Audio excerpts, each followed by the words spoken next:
Hello, my name is Dara. I'm an associate professor at the University of California at Berkeley, in Berkeley, California.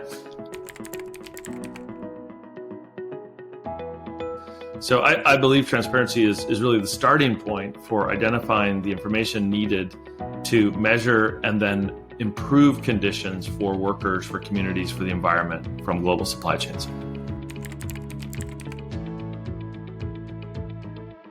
My argument would be that transparency is coming whether you choose it or not. Making information available to the public, to your customers, will become table stakes for moving forward, for competing in the global economy. So firms are going to have to do it. They will need to do it. And it's better to do it sooner than later and to learn with your supply chain how to get better at measuring and improving conditions.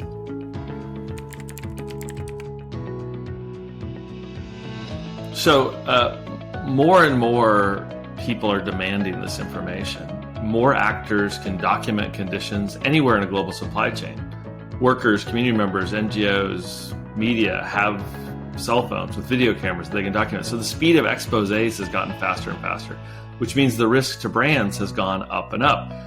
So I believe the world is not getting less transparent. It will continue to get more transparent, including now moving towards mandatory transparency. In the EU, the mandatory human rights disclosure rules. In the UK, just a few weeks ago, the climate risk disclosure. In the US, we're seeing the Securities Exchange Commission looking at required disclosure on environmental, social, governance issues.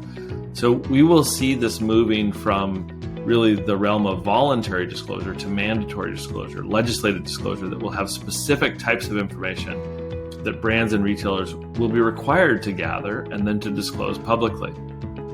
This trend is only continuing. We see this from consumers, from activists, from NGOs, from investors even, that are going to ask more of brands and retailers in the future to be more transparent on the material impacts of their production.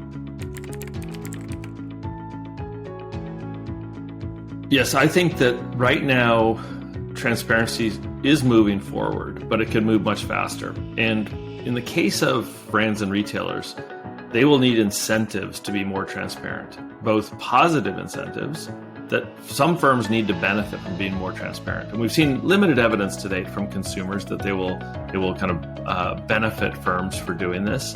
But we also are going to see negative incentives, negative feedback loops, where firms will need to be called out, sanctioned, lose sales for not being transparent.